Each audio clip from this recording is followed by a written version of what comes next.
People from the city always tell me how much they envy my job.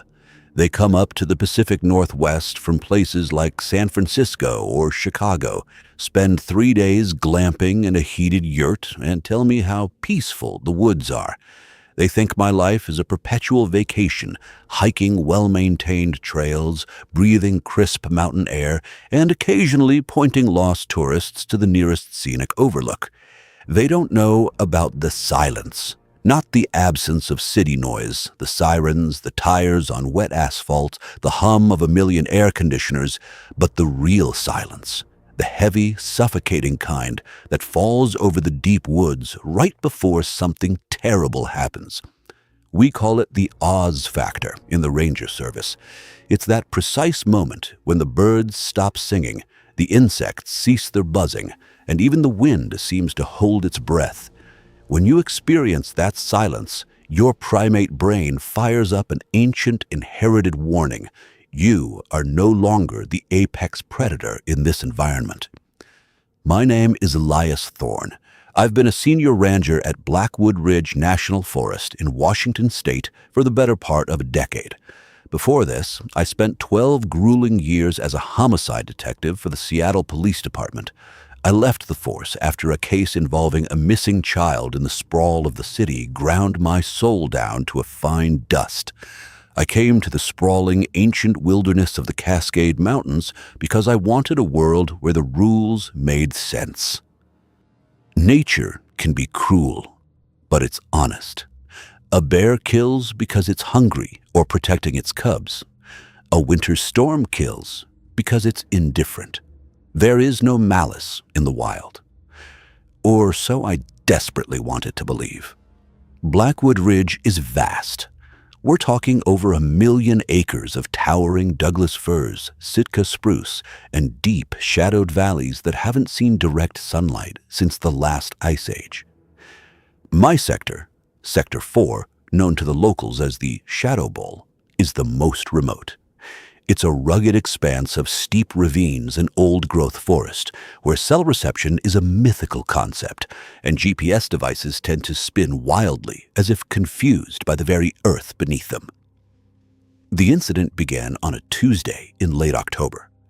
The tourist season had died its annual death weeks ago, chased away by the relentless, bone-chilling drizzle that defines autumn in the Pacific Northwest. I was holed up in my patrol cabin, nursing a mug of coffee that tasted mostly like burnt copper, staring out the window at the gray mist rolling through the pines. The radio on my desk crackled to life, breaking the rhythmic drumming of rain on the tin roof. "Base to Unit 4, you copy, Elias?" It was Sarah, our lead dispatcher down at the main station, 30 miles and a treacherous dirt road away. I keyed the mic. "Unit 4, copy. What's going on, Sarah? You sound tense." Got a call from a frantic wife in Portland. Her husband, David Keller, is 3 days overdue. Solo hiker, experienced. Took the northern route up toward the Whispering Falls Trail, but never checked back in. He's got an orange Osprey pack and a blue Sub-Zero tent. I sighed, rubbing the bridge of my nose. Solo hikers in late October were either incredibly competent or dangerously arrogant. Usually, it was the latter. All right, send me his last known coordinates and his itinerary. I'll pack my gear and head out. Weather's getting nasty up here. Copy that, Elias. Be careful. The barometer's dropping fast. You've got maybe 4 hours of daylight left before that storm front hits. I packed my standard search and rescue rig, thermal blankets, a heavy trauma kit, flares, my high-powered tactical flashlight, 3 days of high-calorie rations, and my service weapon, a Glock 20 chambered in 10mm. Standard issue for bear country. The hike to Keller's planned campsite was a grueling 6-mile slog up a steep incline. The forest floor was a thick, spongy layer of decaying pine needles and slick mud. As I pushed deeper into Sector 4, the trees grew denser, their massive canopies interlocking to block out the weak autumn light. The air grew colder, carrying the sharp, metallic scent of impending snow. It took me 3 hours to reach the clearing near Whispering Falls, where Keller had supposedly planned to pitch his tent. I emerged from the tree line, wiping freezing rain from my brow, and scanned the area. I found the campsite immediately. and immediately the hairs on the back of my neck stood at attention. The blue tent was pitched perfectly on a flat patch of ground beneath a massive cedar tree, but that wasn't what bothered me. What bothered me was the absolute lack of disturbance. When a person goes missing in the woods, there's usually a trail of panic. A dropped water bottle, a torn piece of fabric, a chaotic spray of footprints leading off into the brush. Here, there was nothing. I approached the tent, my hand instinctively resting on the grip of my sidearm. "Ranger Service, David Keller, are you in there?" I shouted. My voice was swallowed instantly by the vastness of the woods. There was no echo. I unzipped the tent. It was empty. His sleeping bag was rolled out, a book was placed neatly beside his camping lantern, and his orange Osprey backpack was sitting in the corner. I knelt down and unzipped the pack. His wallet, car keys, and a satellite phone were all still inside. Then I looked at the entrance of the tent and felt a cold knot form in my stomach. A pair of heavy, insulated hiking boots sat neatly side by side on the small tarp just outside the door flap. No one, absolutely no one, walks out into the freezing mud of the Pacific Northwest in late October without their boots, not unless they're sleepwalking, suffering from severe hypothermia-induced delirium, or they didn't leave under their own power. I stood up and began a standard grid search of the perimeter. The ground was soft from the rain, perfect for tracking. I found David Keller's footprints leading away from the tent, bare footprints. They were pressed deep into the mud, the toes splayed wide. But the trail only went for about 20 yards toward the edge of the dense tree line before it just stopped. There were no signs of a struggle, no drag marks, no blood. The bare footprints simply ended in the middle of a muddy patch, as if David Keller had suddenly sprouted wings and flown straight up into the canopy. I stood at the end of the trail, staring at the empty mud, trying to force my detective brain to find a rational explanation. A mountain lion attack? A cougar will ambush from above, dragging its prey away, but there was no blood, and cougars don't unlace your boots and arrange them neatly before taking you. A bear? Bears are messy, loud, and leave massive, unmistakable tracks. That's when the silence hit. It dropped over the clearing like a heavy wool blanket. The constant ambient sound of the forest, the rustling leaves, the distant rush of whispering falls, the patter of rain, was abruptly muted. It felt as though the atmospheric pressure had suddenly spiked, popping my ears. I unholstered my Glock, the metallic snick of the safety coming off, sounding as loud as a gunshot in the dead quiet. I began slowly backing toward the campsite, scanning the tree line. My eyes caught something metallic glinting at the base of a massive pine tree, about 10 feet from where the footprints ended. Keeping my weapon raised, I sidestepped over to it. It was a digital camera, a high-end DSLR, the kind serious nature photographers carry. Its strap was snagged on a root. I picked it up. It was caked in mud, but still powered on. My thumb hovered over the playback button. As a former cop, I knew that a victim's camera often held the last terrifying moments of their life. I hit play. The first dozen photos were exactly what you'd expect. Pictures of the falls, a blurry shot of an owl, selfies of David Keller, a bearded man in his 30s with a bright, enthusiastic smile, standing in front of his blue tent. But the photos from the previous night were different. The first anomalous picture was taken at 11:14 p.m., according to the timestamp. It was a shot of the tree line, taken from inside the tent, looking out through the mesh door. The flash had illuminated the trunks of the pines, but just beyond the reach of the light, there was a shape. It was blurred, indistinct, but massive. It looked like a column of absolute darkness standing between the trees. I clicked to the next photo, 11:18 p.m. The shape was closer. It wasn't an animal. It was too tall, at least 8 or 9 feet high. Its proportions were grotesque. The limbs were elongated, stretching bound to its knees, and its torso was impossibly thin. The flash reflected off something near the top of the shape, 2 pale, luminous orbs. Eyes. My breathing grew shallow. I clicked again. 11:22 p.m.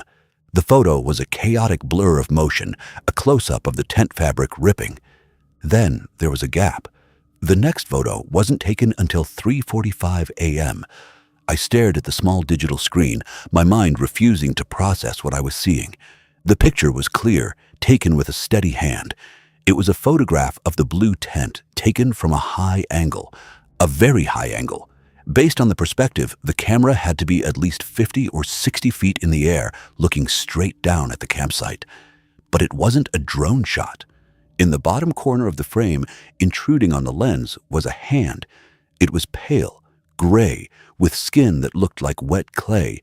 It had too many joints in the long, spindly fingers, ending in jagged, dirty claws. It was the hand of whatever was holding the camera. Whatever had taken David Keller climbed 50 feet up a smooth pine tree and taken a picture of the empty tent below as some sort of sick trophy.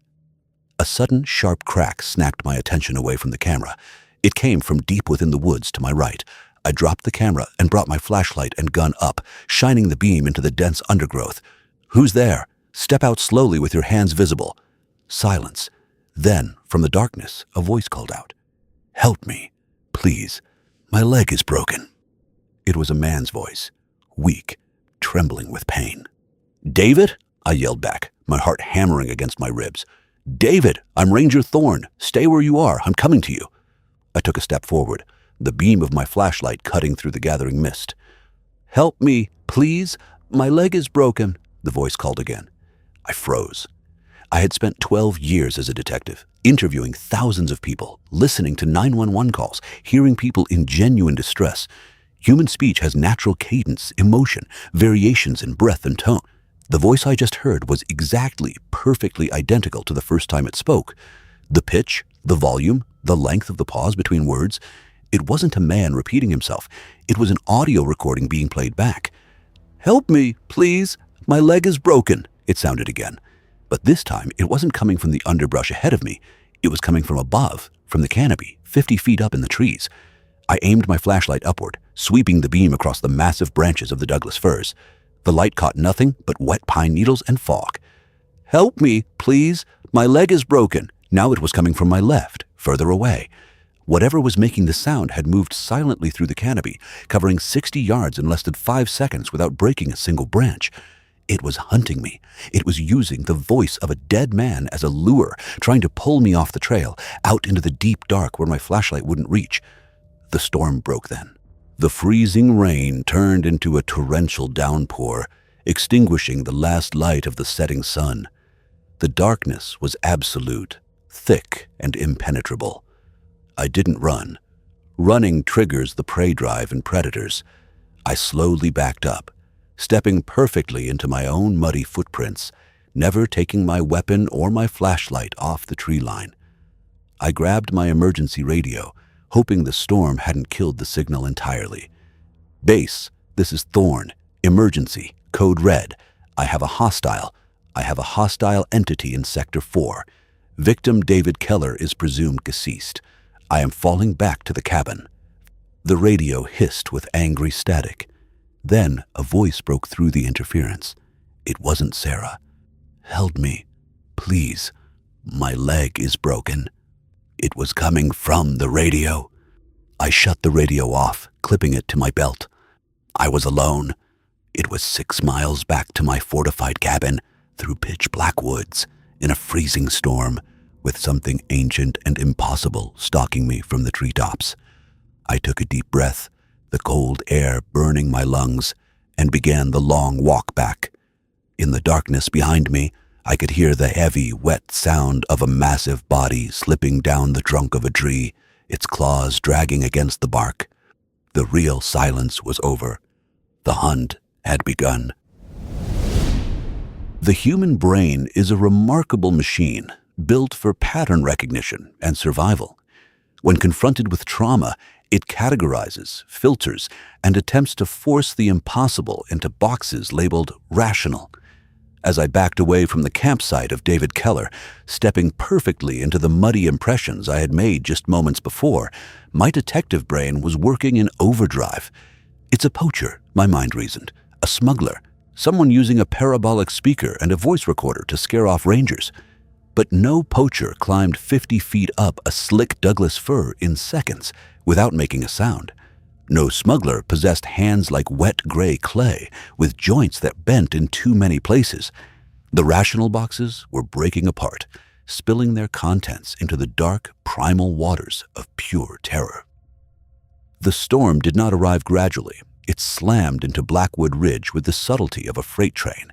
The rain was near freezing, a torrential sheet of ice water that instantly soaked through my supposedly waterproof Gore-Tex jacket.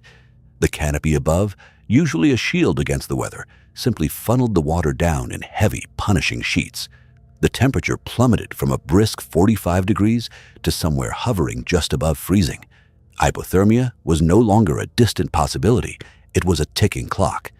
I kept my Glock 20 raised, the heavy 10mm weapon feeling surprisingly light in my adrenaline-fueled grip.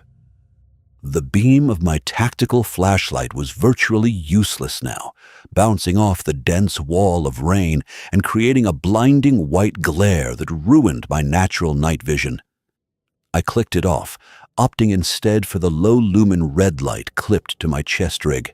It wouldn't give away my position as easily, and it allowed me to see the ground immediately in front of my boots. The sound of the creature descending the tree had stopped. It had reached the forest floor. I turned and began to speed walk down the trail. Running was out of the question. The terrain was a chaotic mess of slick, exposed roots, jagged rocks, and mud that had the consistency of wet concrete.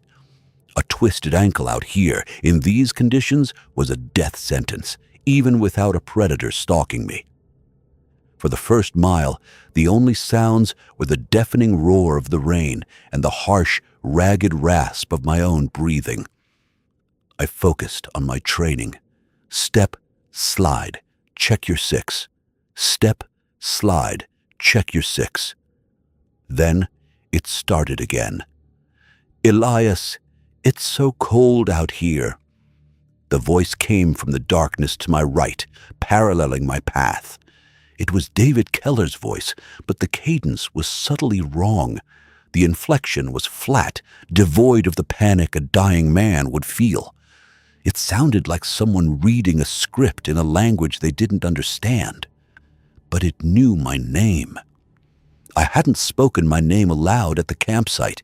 The only time I had used it was when I radioed base. It had been listening to my transmission. "I know what you're doing," I said loudly, my voice surprisingly steady. As a cop, I knew the value of taking up space, of projecting authority even when you felt none. You're an apex ambush predator. You use auditory mimicry to disorient prey. It's an evolutionary adaptation. It's not magic. I was talking to myself as much as I was talking to it. I needed to shrink this nightmare down to a biological level. If it bleeds, it can be killed. The creature did not respond immediately, but I heard the heavy, wet thump of a footstep in the brush, keeping pace with me. It was moving effortlessly through dense undergrowth that would have required me to use a machete. I reached the 2-mile mark, my legs burning with lactic acid, the cold seeping into my core and making my fingers stiffen around the grip of my gun. The trail ahead curved sharply toward Miller's Creek. In the summer, the creek was a gentle, babbling stream you could hop across. In a torrential autumn storm, it was a raging, localized flash flood. The footbridge, a sturdy construction of thick timber and steel bolts, was gone. I stood at the edge of the muddy embankment, shining my red light over the churning brown water. Uprooted trees and massive boulders were being swept downstream like twigs. The bridge had been completely washed out. I cursed violently into the storm. The only other way across the ravine was a 2-mile detour north through an area known as the Boneyard. It was a massive tract of old-growth forest that had been decimated by a wildfire 70 years ago. The new growth had swallowed the charred, petrified stumps of the ancient trees, creating a maze of deadfalls, thorny underbrush, and unpredictable terrain. It was the worst possible place to be hunted. But I had no choice. I veered off the established trail and plunged into the boneyard. The darkness here was absolute. The dead, charred trunks of the ancient trees stood like blackened monoliths, absorbing what little ambient light existed. My red chest light barely pierced the gloom. Detective Thorne. I stopped dead in my tracks. My heart, already beating at a frantic pace, seemed to seize in my chest. "Why didn't you find me, Detective?" The voice didn't belong to David Keller. It belonged to a 7-year-old girl. It was the voice of Amaya Lynn, 5 years ago, Seattle. A rainy Tuesday, much like this one. She had been taken from a playground while her mother was looking at her phone for less than 60 seconds. I was the lead detective. I spent 4 months tearing the city apart. I knocked on doors until my knuckles bled. I didn't sleep. I drank myself into a stupor when the nightmares got too bad. We never found her. We never found a body. Just a pink sneaker in a storm drain. It was the case that broke me. The reason I handed in my badge and fled to the woods. "I waited for you in the dark, Detective Thorne. Why didn't you come?" The mimicry was flawless. The slight lisp, the high-pitched tremble of a terrified child. My rational boxes shattered completely. How could it know? David Keller hadn't known about Maya. Sarah, the dispatcher, didn't know the details of my past. There was no biological adaptation, no evolutionary trick that allowed a predator to pull the deepest, most agonizing guilt straight from the marrow of my bones. "Shut up!" I roared, spinning around, aiming my Glock blindly into the dark. "Shut the hell up!" "She's here, Elias. Come into the trees and find her." The voice was shifting now, warping. The child's voice deepened, layered over the flat, unnatural tone of David Keller, creating a sickening polyphonic harmony. A massive shape dropped from the canopy of a dead cedar tree directly in front of me. It landed with a heavy, wet thud that vibrated through the mud and up into my boots. The creature was only 30 feet away. My red light washed over it, giving me my first terrifying, unobstructed view. It was impossibly tall, hunched forward on legs that ended in splayed, clawed feet. Its skin was the color of a bruised sky, a mottled, sickly grayish-black, slick with rain and something that looked like mucus. It had no hair. Its arms were grotesquely long, the elbows jointed too high, ending in those terrible multi-jointed hands I had seen in the photograph. But its face, God, its face! It had no nose, just 2 vertical slits that flared as it breathed. Its mouth was a jagged, vertical tear running from its chin up to where a human nose should be, lined with rows of translucent needle-like teeth. And its eyes, those 2 pale, luminous orbs, were fixed dead on me. They held no animalistic fury, no mindless hunger. They held a cold, calculating, ancient intelligence. It was studying me. It was enjoying this. It unhinged its vertical jaw, and the polyphonic voice of David Keller and Maya Lynn spewed forth from its wet throat. "Are you cold, Elias?" My training took over before my conscious mind could paralyze me. I didn't hesitate. I didn't fire a warning shot. I aligned my tritium night sight's center mass on its elongated torso and pulled the trigger. Bang, bang, bang. The 10mm rounds are devastating. They were designed to stop a charging grizzly. The muzzle flashes strobed the clearing in blinding white light, thunderclaps competing with the storm. I saw the impacts. The hollow points struck the creature in the chest and shoulder. Dark, viscous fluid erupted from the entry wounds. The creature didn't fall. It didn't even stagger. It let out a sound that I will never be able to accurately describe. It wasn't a roar. It was a high-frequency mechanical shriek that caused a wave of intense physical pain behind my eyes. It sounded like grinding metal and shattering glass broadcasted through a blown-out amplifier. Instead of attacking, it contorted its body with impossible fluidity, dropping to all fours. It scrambled backward with terrifying speed, its movements completely silent despite its massive size, and slithered up the trunk of a charred pine tree, vanishing into the canopy in a matter of seconds. My ears were ringing violently from the gunshots. The smell of cordite and burnt gunpowder mixed with the metallic scent of the creature's blood and the ozone of the storm. I didn't wait to see if it would return. I ran. I pushed through the boneyard, tearing my uniform on hidden thorns, slipping in the mud, entirely fueled by a cocktail of pure adrenaline and primal terror. I navigated by the luminous dial of my compass, forcing myself to maintain a southwestern heading back towards Sector 4 headquarters. For the next 2 hours, the creature did not speak, but it never left me. I could hear it moving through the canopy above, a relentless, silent shadow keeping perfect pace. It was hurting me. It had realized that I was armed and dangerous, and it had changed its tactics. It was letting the elements wear me down. Hypothermia is a creeping assassin. First, you shiver violently, then your fine motor skills vanish. I realized with a jolt of panic that I could no longer feel the trigger of my Glock. My fingers were numb, stiff blocks of ice. The next stage would be confusion, followed by the deceptive warm lethargy that precedes death. I crested a steep ridge, my lungs burning, and saw it, the beacon of salvation. Through the driving rain, the warm, yellow glow of the solar-powered security lights surrounding my patrol cabin cut through the darkness.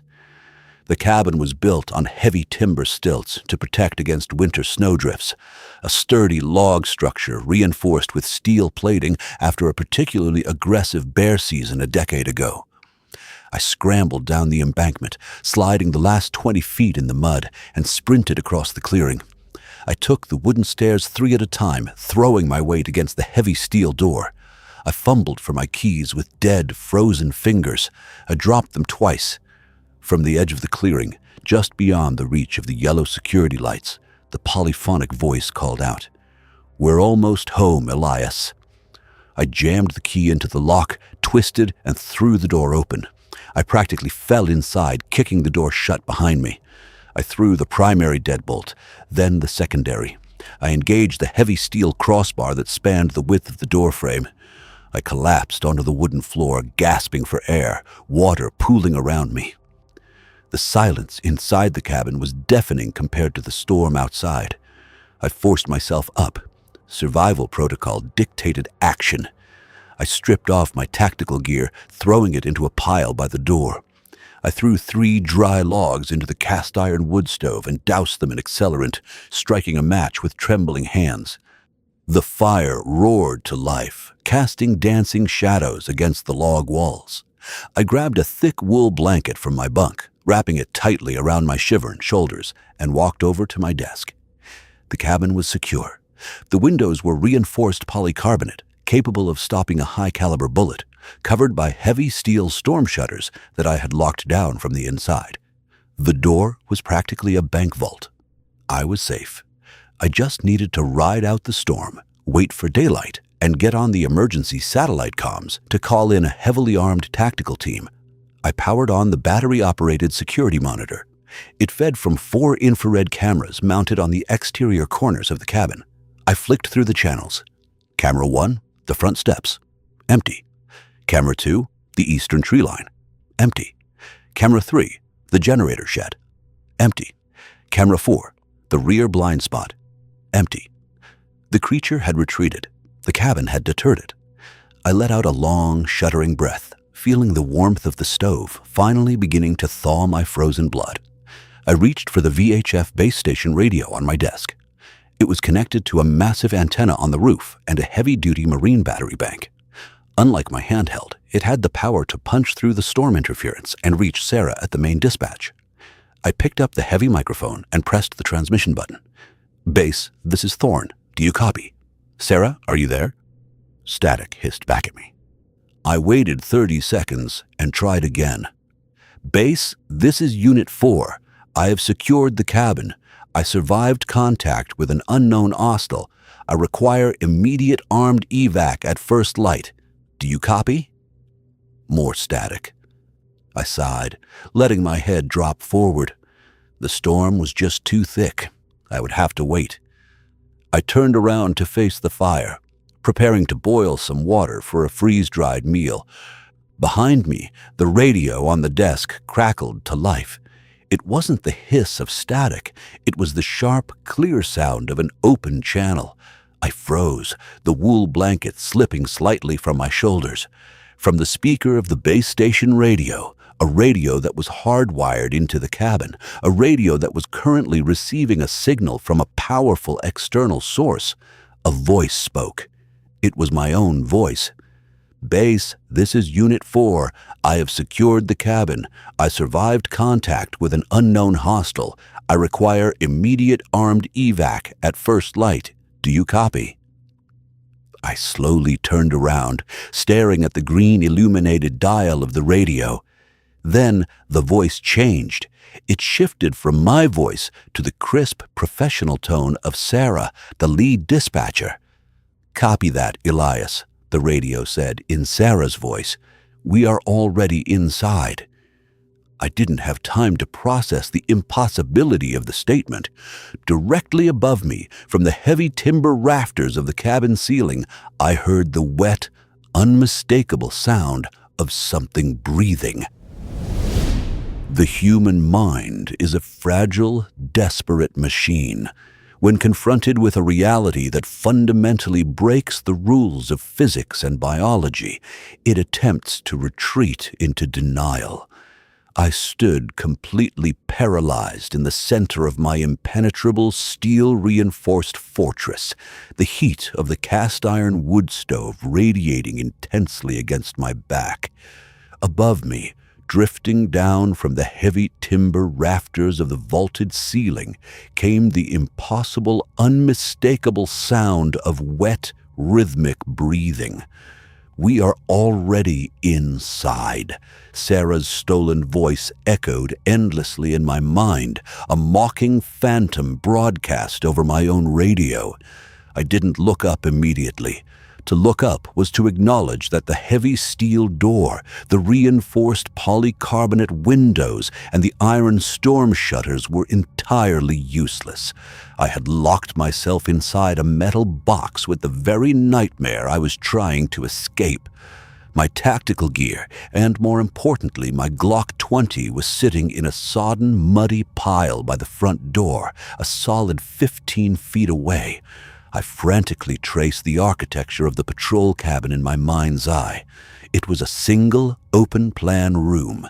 The ceiling was vaulted, supported by massive exposed Douglas fir beams. The only ventilation to the outside world was the 6-inch steel stovepipe, which was currently filled with roaring fire and toxic smoke, and the heavy iron grate of the subfloor crawlspace vent, which I had bolted shut back in September. There was no physical, earthly way a creature standing 8 feet tall could bypass those defenses without triggering an alarm or tearing through steel. Unless it didn't have bones in the way that science understands them. Unless it could compress, dislocate, and pour its massive mass through the narrow, hidden gaps in the roof soffits like a liquid shadow. A single drop of thick, dark fluid landed on my floorboard, inches from the toe of my boot. It hissed and sizzled faintly against the damp wood. My police training violently kicked in, bypassing the cold terror that threatened to anchor my boots to the floor. I didn't look up. I lunged. I dove toward the front door, my boots sliding on the wet, slick floorboards, my hands desperately grasping for the heavy polymer frame of my sidearm. Above me, the ceiling exploded into chaotic motion. It sounded like a massive, sodden bag of meat being dropped from a 2-story window. The creature hit the floor exactly where I had been standing a fraction of a second prior, the massive impact splintering the thick oak planks and sending a shockwave through my knees. I grabbed my gun from the pile of wet gear, rolled onto my back, and brought the weapon up in a 2-handed grip, instantly engaging the high-lumen tactical light mounted under the barrel. The blinding white beam hit the creature directly in the center of the room. It was crouched low on all fours, its grotesquely long limbs folded beneath its torso like a massive pale spider. Up close, illuminated by the harsh glare of the tactical light, it was even more horrifying than it had been in the boneyard. Its skin wasn't just gray, it was translucent in patches, revealing a pulsing, bioluminescent network of dark blue veins pumping black fluid. The deep ballistic wounds I had inflicted on it earlier, two massive, ragged holes in its chest and shoulder, were already sealing shut. The gray flesh was knitting together with a sickening, wet speed, pulling together like magnetic putty bridging a gap. Its head snapped toward me, moving with bird-like, jerky precision. The vertical slit of its mouth peeled open, revealing rows of translucent, needle-like teeth, and it unleashed that same mechanical, bone-jarring shriek. In the confined 20 by 20 space of the cabin, the sound was a devastating physical weapon. My eardrums ruptured almost instantly. A sharp, piercing agony spiked directly into the center of my brain, and I felt warm blood begin to trickle down the sides of my neck. It lunged across the room. I squeezed the trigger as fast as my frozen fingers allowed. The concussive blasts of the 10mm rounds in the enclosed cabin were deafening, adding a new layer of shock to the sensory overload. One hollow-point round caught it squarely in the jaw, blowing a chunk of gray flesh and needle teeth across the kitchen area. Another struck its collarbone, shattering whatever passed for a skeletal structure in its shoulder. The massive kinetic energy of the heavy bullets halted its forward momentum just enough to save my life. It crashed heavily into the thick oak dining table, splintering the heavy wood into jagged kindling. I scrambled backward, my spine hitting the cold steel door behind me. There was nowhere left to retreat. I was cornered. The creature recovered with impossible, terrifying agility. It didn't shriek this time. It used its incredibly long, multi-jointed arm to sweep the wooden debris aside, its pale, luminous orbs locking onto mine. It was angry now. The predator was no longer playing with its food. "Detective Thorne," it gargled. The voice was heavily distorted, bubbling through the black blood and ruined flesh of its shattered jaw. But it was unmistakably the voice of my former police captain from the Seattle precinct. "You always were a goddamn liability, Elias. You let that little girl die in the dirt." "Go to hell," I screamed over the violent ringing in my ears, aiming the tritium sights directly for those glowing eyes. Click. The slide locked back on an empty chamber. I had emptied the entire magazine in my panic. My spare magazines were in my tactical chest rig, buried somewhere under the heavy pile of wet gear at my feet. The creature knew the gun was empty. I saw a horrifying, unmistakable glimmer of dark amusement pass through those pale orbs. It pushed itself up from the wreckage of the table to its full, towering height, its bald head brushing the vaulted ceiling timbers. It reached for me with a terrifyingly casual swipe. Its claws, jagged, filthy, and sharp as surgical steel, slashed diagonally across my chest.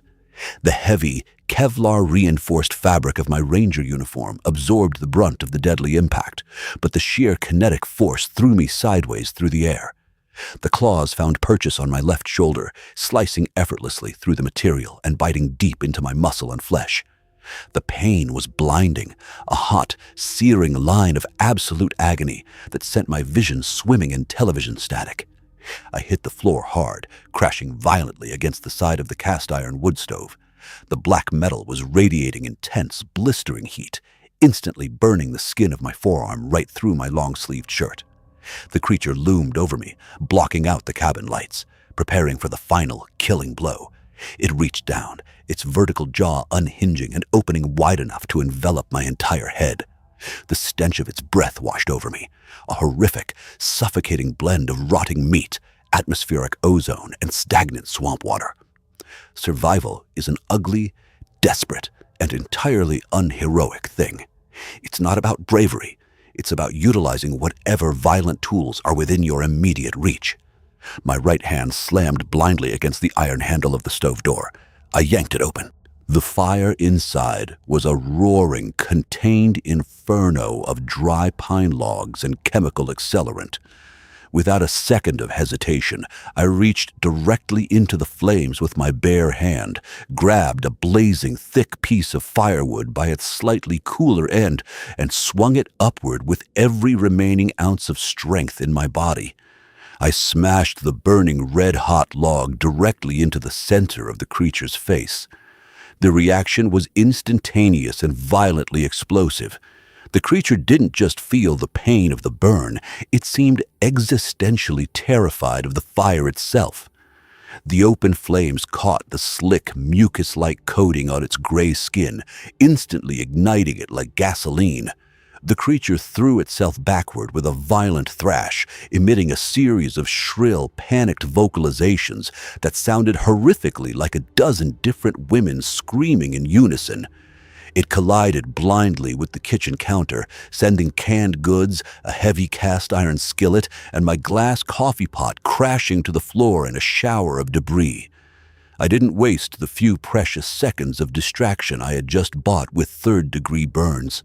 I dropped the smoking log and dragged myself desperately across the floorboards, clutching my bleeding shoulder to keep the muscle together. I headed for the exact center of the room, right in front of where my desk used to be before the table shattered.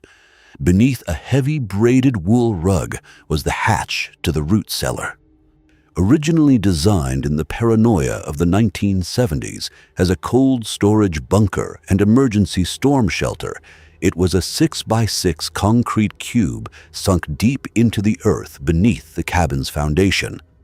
I kicked the rug aside with my boot, ignoring the screaming white-hot pain in my shoulder, and yanked the heavy iron ring of the trapdoor. It swung open on well-oiled hinges, revealing a pitch-black, narrow wooden ladder descending into the cold earth. Behind me, the creature had managed to extinguish the flames by rolling violently on the wet floorboards. The left side of its face was a blackened, smoking, charred ruin, one of its luminous eyes permanently melted into a dull, dead gray mass. It fixed its remaining furious eye on me, and a low, rumbling growl vibrated through the floorboards, shaking the dust. It coiled its long legs beneath it, preparing to charge across the room. I threw my body into the dark hole, practically falling headfirst down the ladder. As I plummeted into the suffocating darkness, I grabbed the underside handle of the heavy steel trapdoor and slammed it shut above me, just as the massive, heavy weight of the creature slammed into the spot where my head had been a fraction of a second before. I reached up and threw the heavy steel deadbolt on the underside of the hatch, locking it firmly into its reinforced collar. A second later, the creature began pounding furiously on the door from above. The massive impacts shook dust and clumps of dirt from the cellar ceiling, the concussive force rattling my teeth in my skull. I collapsed backward onto the cold, dirt-packed floor of the cellar, clutching my shoulder, gasping for thin air in the absolute crushing darkness. The air down here was stale and heavy, smelling strongly of old potatoes, damp earth, and creeping mildew. I fumbled frantically for the small tactical flashlight clipped to my utility belt. Thank God it hadn't been left in the pile by the door, and clicked it on. The sharp beam cut through the pitch blackness, illuminating the small concrete bunker. It was cramped, lined with rough wooden shelves holding dusty, decades-old cans of emergency rations, plastic gallons of purified water, and a rusted metal first aid kit. There was no other exit. I had successfully escaped the monster, but in doing so, I had locked myself in a concrete coffin. Above me, the violent pounding suddenly stopped. I lay there in the dirt for a long moment, straining to listen. Nothing. The silence was heavier down here, buried beneath 3 feet of solid earth and a steel-reinforced floor. I dragged my battered body over to the shelves, propping my back against the freezing concrete wall. My shoulder was bleeding heavily, warm arterial blood soaking rapidly through my torn uniform shirt and pooling in my lap. I needed to stop the bleeding immediately before hemorrhagic shock shut my organs down. I grabbed the rusted first aid box, popped the stiff latches, and pulled out a heavy pressure dressing and a packet of military-grade combat gauze treated with a chemical hemostatic agent. I gritted my teeth, bit down as hard as I could on the tough canvas collar of my jacket, and packed the deep wound. The pain was transcendent, a white-hot spike that nearly caused me to black out entirely. I wrapped the thick pressure dressing tight around my shoulder and across my chest, tying it off with trembling, blood-slicked fingers. I slumped back against the wall, panting heavily, the metallic taste of adrenaline and pure terror thick on my tongue. I was safe for the moment. The trapdoor was solid half-inch steel, bolted directly into a reinforced concrete collar. Unless the creature possessed a plasma torch, it wasn't getting down here.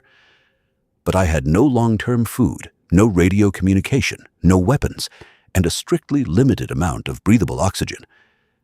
I swept my flashlight slowly around the small room, taking a grim inventory of my tomb. My light caught something metallic pushed far to the back of the bottom shelf, deliberately hidden behind a row of corroded, unidentifiable canned goods. It was an old, olive-drab metal ammunition crate. The stenciled yellow lettering on the side was faded but legible. Property of U.S. Forest Service, Ranger J. Higgins. Jack Higgins. My breath hitched. I knew the name well from the local ranger folklore. Mad Jack Higgins was the senior ranger of Sector 4 back in the early 1980s.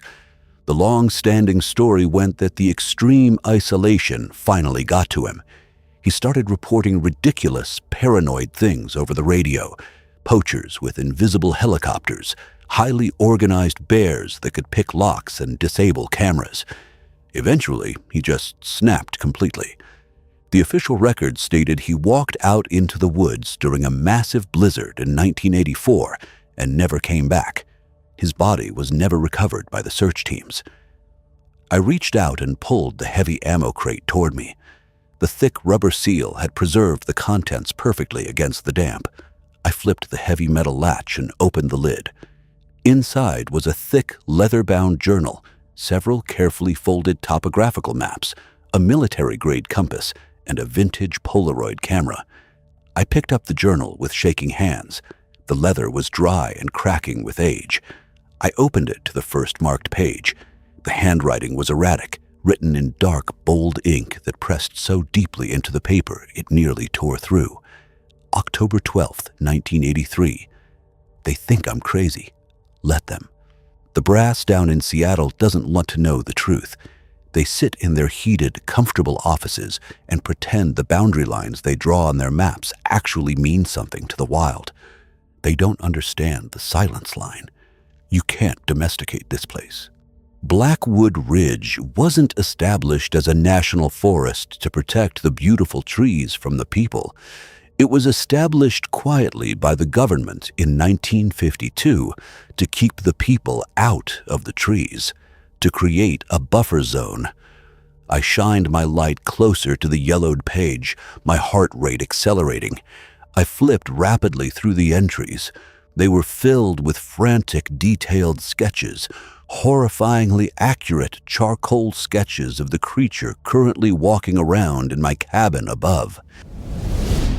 The sound of cold steel grinding against a greased track is not inherently terrifying. In a normal context, sliding the bolt of a sturdy front door represents safety. But down in that concrete tomb, beneath the floorboards of a cabin swarming with ancient, mimic predators, the slow scrape of the heavy deadbolt sliding backward was the sound of the universe breaking. I aimed my tactical flashlight at the ceiling, my heart hammering against my ribs. Through the millimeter-wide gap between the heavy steel trapdoor and the reinforced concrete collar, a pale, grayish-white appendage intruded. It squeezed itself flat, reformed its mass on the inside, wrapped its tip around the steel knob of the deadbolt, and pulled it back. The bolt cleared the housing with a heavy clack. "Come out, Elias," the chorus of stolen voices whispered through the floor, harmonizing in a sick lullaby. "It's so cold out here. Come out and see us." The trapdoor groaned as they began to lift it. I looked down at the olive-drab ammunition crate. Beneath Jack Higgins's journal were 3 magnesium road flares. I snatched one, ripping the wax paper away with my teeth. The trapdoor opened an inch. A pale, luminous eye pressed against the crack, peering down into the darkness. I popped the cap off the flare, braced my boots against the concrete wall, and struck it. The enclosed cellar exploded in blinding, searing crimson light. I thrust the violently sparking tip straight into the gap, right into the creature's pale eye. The reaction was catastrophic. The creature emitted a shriek that defied acoustic logic, a sound so high my vision blurred. The trapdoor slammed shut violently as the creature threw itself backward, thrashing against the floorboards above with enough kinetic force to shake the earth. Thick, acrid red smoke began to fill the bunker. I was coughing violently, my lungs burning, the sulfur stinging my eyes. The smoke was going to asphyxiate me. I spun around, sweeping the red air with my flashlight. Think like a survivor. Jack Higgins had hidden in this exact box 40 years ago, but a cornered rat doesn't build a dead end. I noticed the red smoke wasn't pooling evenly against the back wall. It was being sucked backward, drawn behind the heavy wooden shelves. A strong draft. I grabbed the edge of the shelving unit and pulled with every ounce of adrenaline left in my ruined body. My torn shoulders screamed in absolute agony, but the rusted bolts tore out of the concrete and the shelves collapsed backward with a heavy crash. Behind them, a 3-foot-wide circular section of the foundation had been meticulously chipped away, exposing raw, dark earth. The entrance was shored up with rotting timber planks. Mad Jack's escape hatch. He had dug a subterranean rat maze out of the cellar. Above me, the heavy steel trapdoor began to bow inward under the terrifying weight of multiple creatures. The metal screamed, hinges pulling away. I grabbed my flashlight and Higgins's journal, shoved it into my pocket, and threw myself headfirst into the dirt tunnel. The claustrophobia was instantaneous and suffocating. The tunnel was agonizingly narrow, smelling of worms and wet clay. I army crawled, pulling my body forward with my elbows. Behind me, the deafening crack of shearing metal echoed. The trapdoor had been ripped off its hinges. Through my boots, I felt the tremendous impact as the first creature dropped into the bunker. "Where are you going, Elias?" David Keller's distorted voice echoed into the tunnel. "It's dark down here." I scrambled forward. The tunnel zigzagged erratically, sloping upward. I heard a terrifying, wet, scraping sound at the entrance. The creature was compressing itself, dislocating its joints to pour its mass into the narrow shaft. Suddenly, my flashlight beam caught a solid wall of roots and earth dead ahead. Panic seized me. I slammed my fist against the dirt wall. But then I looked up. The earth above was supported by a hollowed-out root system. It was a vertical drop shaft. I wedged my back against one side and my boots against the other, shimmying upward. Below me, the slithering sound grew deafeningly loud.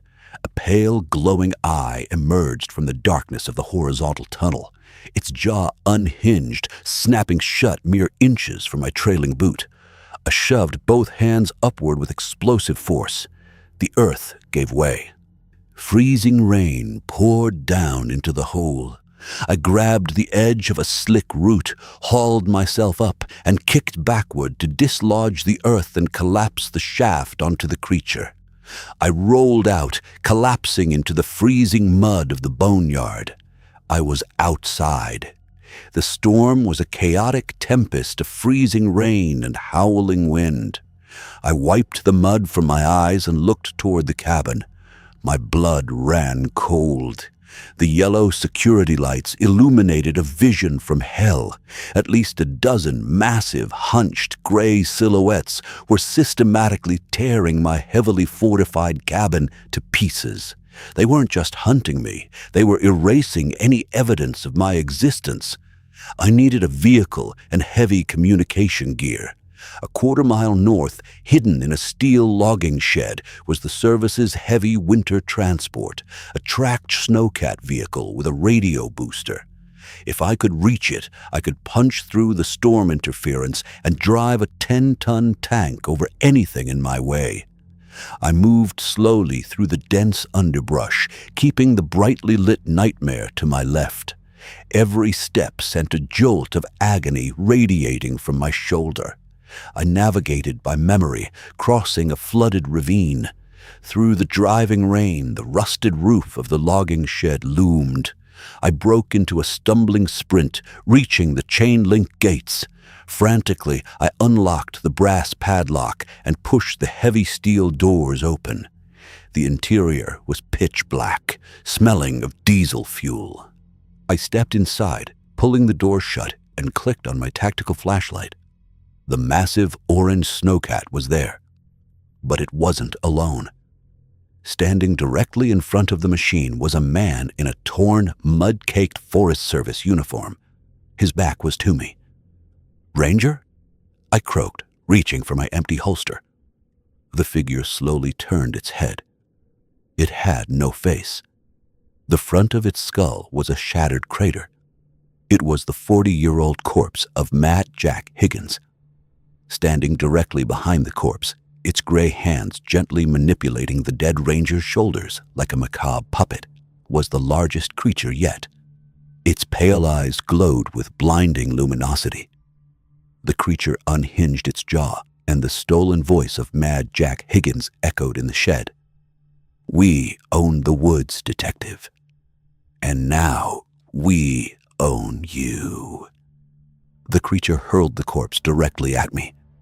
The dead weight slammed into my chest, knocking me backward. My head struck the steel wall with a sickening crunch, and the world dissolved into absolute darkness. Consciousness returned not as a gentle awakening, but as a violent, suffocating wave of nausea. The metallic tang of blood flooded my mouth, pooling in the back of my throat until I was forced to violently cough it out onto the cold concrete floor. My skull felt as though it had been split open with a logging wedge. I was lying on my side in the pitch-black logging shed, my cheek pressed against the freezing, grease-stained floor. The heavy, rotting corpse of Jack Higgins lay sprawled a few feet away, a macabre rag doll discarded by its puppeteer. I didn't move. I kept my breathing as shallow and silent as humanly possible. I was alive. That was the first impossible realization. A creature that could tear a steel storm shutter off its hinges could have easily crushed my skull while I was unconscious. But it hadn't. Why? The answer drifted through the cold air of the shed, spoken in the stolen, gravelly voice of my former Seattle police captain. "Fear tastes like ash when the meat is asleep, Elias. Wake up." It wasn't hunting for sustenance. It was hunting for the narcotic high of my absolute terror. It wanted me awake, aware, and drowning in despair when it finally pulled me apart. I cracked my right eye open just a fraction of an inch.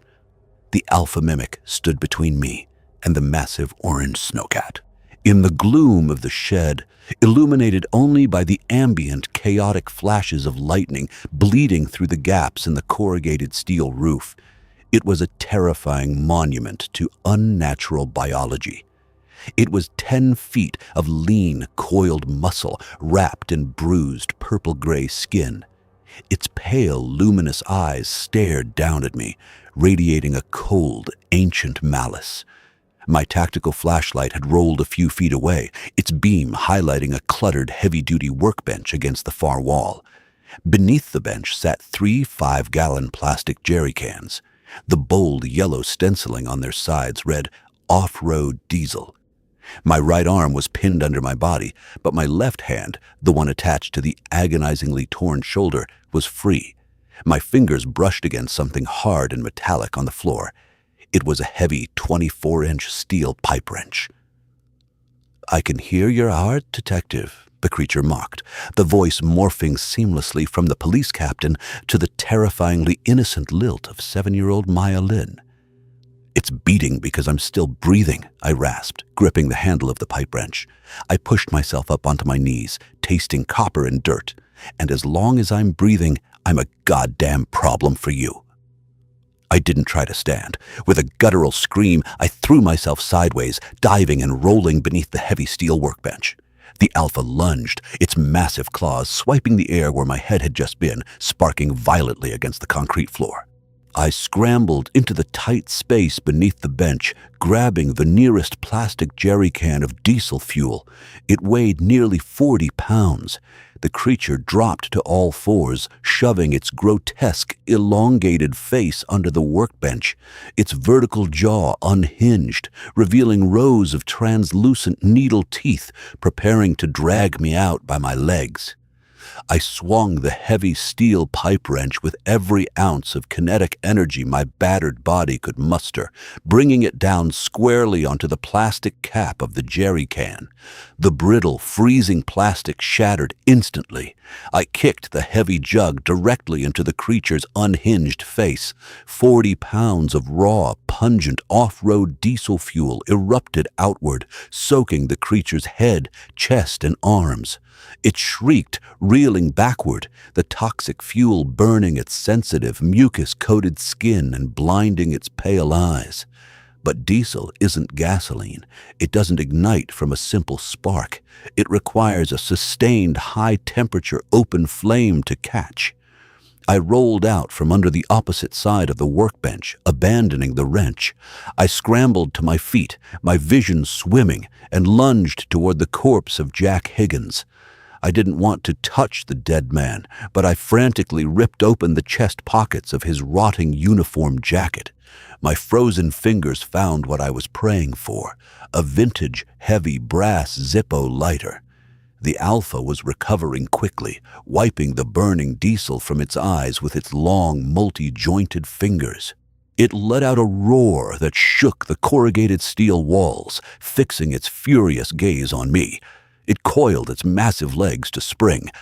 I flicked the lid of the Zippo and struck the flint wheel. A beautiful, bright yellow flame erupted from the wick. "Go to hell," I whispered, throwing the burning lighter directly at its soaked chest. The ignition was violent and instantaneous. The diesel fuel flashed, engulfing the upper half of the 10-foot monster in a roaring pillar of orange fire. The Alpha's shriek was no longer a mocking mimicry. It was the raw, unadulterated sound of an ancient predator experiencing unimaginable agony. It thrashed wildly, its elongated arms slamming into the steel walls, denting the corrugated metal outward as the intense heat melted its synthetic skin. I didn't stay to watch it burn. I turned and sprinted for the massive orange snowcat. I grabbed the heavy steel handle of the driver's side door, yanked it open, and hauled my battered body into the elevated cabin. I slammed the heavy door shut, instantly engaging the mechanical locks. I dropped into the bucket seat and fumbled for the ignition. The keys were dangling in the cylinder. I turned the key halfway. The dashboard lit up, a dozen amber warning lights glowing steadily. Come on, cycle the glow plugs. Diesel engines in freezing temperatures require precious seconds to warm up before they can crack. I watched the amber coil symbol on the dashboard, mentally screaming at it to click off. Outside the windshield, the burning Alpha had collapsed to the floor, rolling frantically to smother the flames. But the noise of its agony had acted as a beacon. Through the pouring rain and the open chain-link gates, the rest of the pack arrived. 4 towering gray silhouettes stepped into the shed. They saw their burning Alpha, and then they saw me sitting in the illuminated cabin of the snowcat. The glow plug light clicked off. I twisted the key hard to the right. The massive turbocharged Cummins diesel engine roared to life with a deafening bellow, shaking the entire cab. I reached up and slapped the sequence of toggle switches on the overhead console. The vehicle's heavy, roof-mounted floodlights blazed to life, blinding the pack of creatures in a million candle power of harsh, artificial daylight. One of the creatures, a massive brute, shrieked and leaped directly onto the hood of the snowcat. Its claws dug deep into the reinforced steel, its vertical mouth opening wide as it slammed its fists against the ballistic glass windshield. A spiderweb crack instantly bloomed across the pane directly in front of my face. I slammed the heavy transmission lever into drive, pressed the accelerator to the floorboards, and dumped the clutch. The 10-ton machine lunged forward with unstoppable grinding torque. The creature on the hood was thrown violently backward, tumbling under the massive steel tracks. I felt a sickening, heavy crunch vibrate up through the chassis as thousands of pounds of steel ground the monster into the concrete floor. I didn't lift my foot. The snowcat smashed through the closed corrugated steel doors of the logging shed, tearing them clean off their hinges in an explosion of flying metal. I was out in the storm, navigating the heavy machine down the treacherous, muddy logging road. But they weren't letting me go. In the side mirrors, I saw them. The remaining members of the pack were sprinting out of the ruined shed, their elongated limbs eating up the distance with terrifying speed. They moved like massive, predatory insects. Two of them caught up to the rear of the snowcat, leaping onto the heavy steel flatbed. The vehicle shuddered under their combined weight. I could hear their claws tearing at the reinforced steel mesh of the rear cab window. I reached blindly across the center console and grabbed the receiver of the high-frequency emergency radio, flicking the toggle to activate the signal booster. "Base! Base! This is Unit 4! Elias Thorne!" I screamed into the microphone, my voice cracking. "Do you copy? Emergency code red!" Static hissed back at me. Then a sharp, clear click. "Elias? Elias, is that you?" It was Sarah. Real, human Sarah. The fear in her voice was genuine. "We lost your signal hours ago. Tactical Unit Bravo went dark on approach." "What the hell is happening up there?" "Listen to me," I yelled, yanking the steering yoke hard to keep the heavy treads from sliding off a steep ravine edge. "Sector 4 is compromised. Do not send more men into the boneyard. They are indigenous mimics. They use our voices. Tell the director to initiate Protocol Omega for the entire northern ridge. Tell them Jack Higgins was right." A heavy, gray hand smashed through the mesh of the rear window, showering my neck with broken safety glass. Jagged claws grabbed the heavy collar of my tactical jacket, pulling me backward with terrifying strength. I dropped the radio microphone, grabbed my heavy steel tactical flashlight, and smashed the heavy, serrated bezel blindly backward over my shoulder. I felt the metal connect with bone and wet flesh. The creature shrieked, its grip loosening just enough for me to tear myself free. "Elias, what is Protocol Omega?" Sarah screamed through the dangling radio. I didn't answer. I focused entirely on driving. The logging road began its steep, winding descent. The snowcat's treads chewed through the mud, kicking up massive rooster tails of freezing slush. I took the switchbacks at terrifying speeds. The creatures clung to the roll cage, refusing to yield, pounding on the roof and denting the heavy steel plating inward. Then I saw it ahead. The massive, rusted iron gates of the main Forest Service boundary line. The exit to Sector 4. The point where the deep, ancient, old-growth forest ended and the logged, replanted secondary forest began. The silence line. I braced myself against the steering yoke and accelerated. The snowcat hit the heavy iron gates at 40 miles per hour. The chains snapped like brittle twine, and the gates flew open, crashing into the brush. The moment we crossed the threshold, the assault abruptly ceased. The heavy thumping on the roof stopped. The screeching claws vanished. I risked a glance in the side mirrors. The two creatures that had been clinging to the vehicle had leaped off. They stood at the edge of the iron gates, their towering gray silhouettes framed against the driving storm. They didn't cross the boundary. They simply stood there, their pale, luminous eyes watching the glowing taillights of the snowcat fade into the distance. They understood the borders. They were respecting the old treaties that humanity had long forgotten. I drove for another 30 minutes until the treacherous mud gave way to the blessed, smooth asphalt of the county highway. I didn't stop until I saw the bright, blinding halogen lights of the main ranger station cutting through the storm.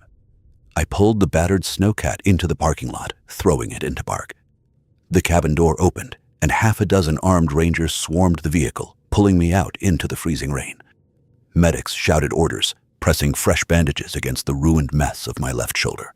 Sarah pushed her way through the crowd, her face pale and streaked with rain. She looked at me, then at the blood-soaked interior of the snowcat, and finally at the deep claw marks gouged into the ballistic steel. "Elias," she whispered, her voice trembling. What was in the woods?" I looked past her, staring out into the dark, towering tree line of the distant mountains. I reached into my blood-soaked cargo pocket and pulled out the ancient leather-bound journal of Jack Higgins. I pressed it firmly into Sarah's hands. "We aren't the apex predators anymore, Sarah," I said, my voice hollow, stripped of all its former confidence. "And we need to stop pretending that we are." They took me to the hospital in Seattle. I spent 3 weeks in the trauma ward, recovering from severe blood loss, extensive lacerations, and a heavy concussion. The official Forest Service report stated that I had been attacked by an aggressive grizzly bear. Tactical Unit Bravo was officially written off as a tragic victim of a catastrophic mudslide. David Keller's body was never found. They tried to bury the truth, just like they did 40 years ago.